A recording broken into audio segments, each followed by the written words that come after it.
Uh, Mr. Woodward, uh, Jordan was kind of had an unusual situation in Denver based on what you guys told us.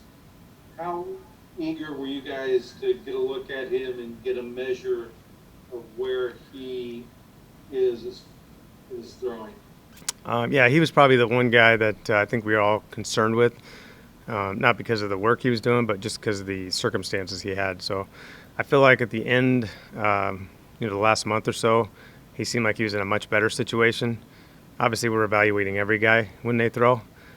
Some guys, they say they're ready for five, and we're keeping a close eye. Julio is every time they pitch. So once we see them all one time around, we get a pretty good feel. And I thought Jordan looked pretty good today. He just he got hit hard at times, but I know he was really trying to work on some things, especially with his split and his curveball. So at the end of it, I saw a lot of what we saw last year with his success. Next question. Please raise your hand. We'll go to John Radigan.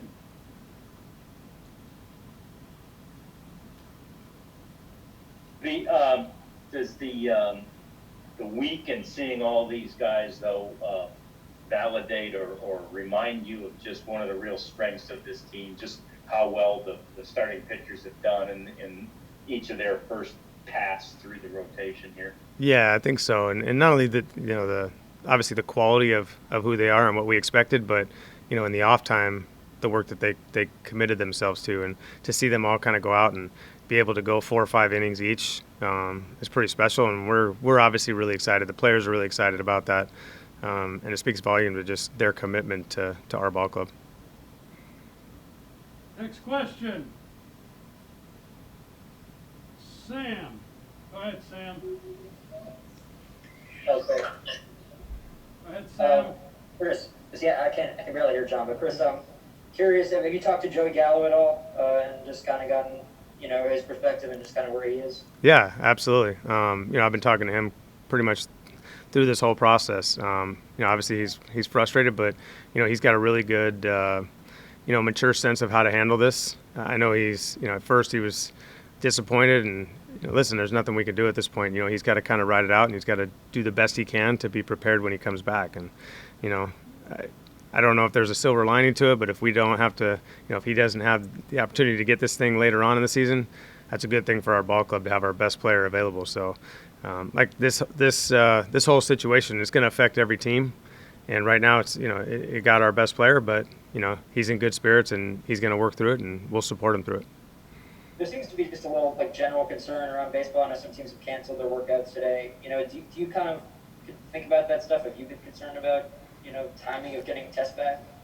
Yeah, I think so. I think the testing has been fine on our part. To be honest with you, I knew it wouldn't be perfect, but any issues we've had have been minimal. To be honest with you, I think we came into this. I came into this expecting maybe worse. To be honest with you, I didn't think it would be easy. I didn't think nothing of this is normal. So to get it right exactly was impossible, and we knew that. So I think right now we're all just kind of, going into every day expecting things to happen, and when they don't, hey, we'll just keep, like I said, roll with the punches. But I think everything with testing with us has been fine. Thank you. Other questions? Jeff Wilson. Hey, Chris, we haven't seen the schedule yet, so just without giving away too much of the goods, what were your thoughts upon seeing it? And I guess that's all I can ask since I haven't seen it myself. Well, yeah, I'll give you more information tomorrow.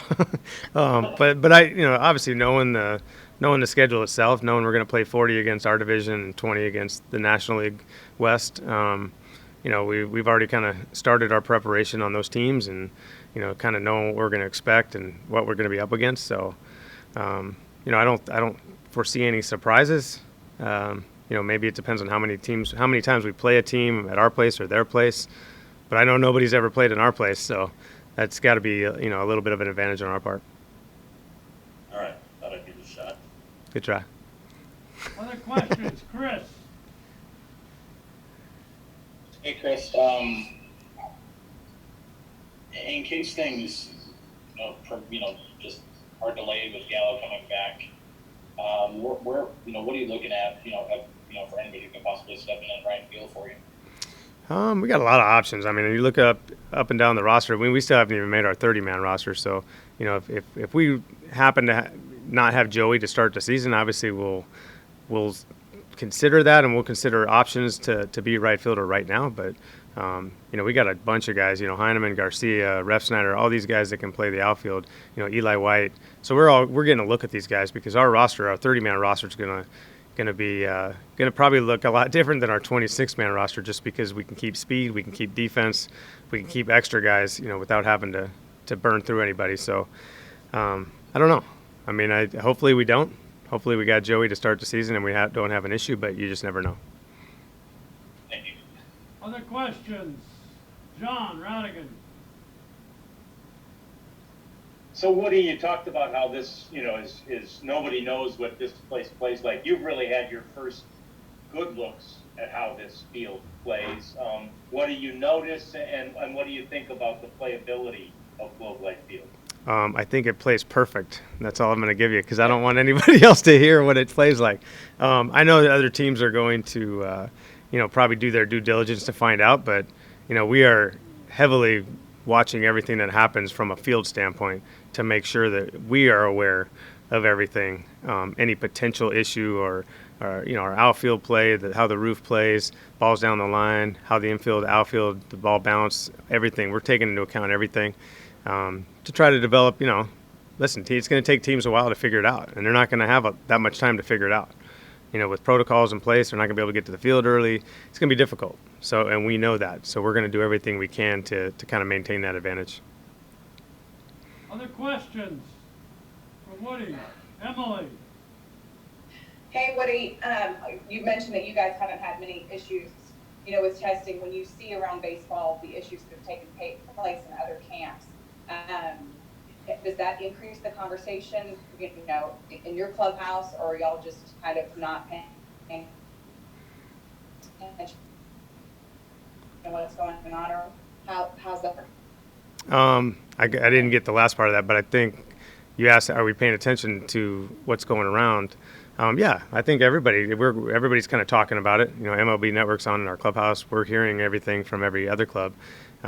Unfortunately, we haven't had that many issues, major issues.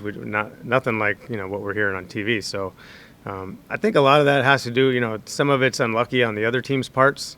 Part of it's our mentality from day one. And as a staff, we've been sharing this. Is just we got to be ready for anything that happens. We got to expect the worst almost in these things that are out of our control. We can't do anything about. So it's how we respond and how we handle those things is everything.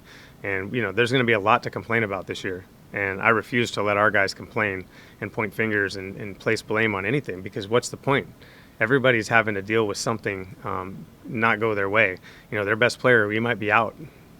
For whatever reason, you may have a false positive test. Like, there are things that will happen. So it's how we, handle those things is going to determine our success in a lot of ways. So, our guys, they really haven't complained about anything. I know there's stuff to complain about, but they really haven't.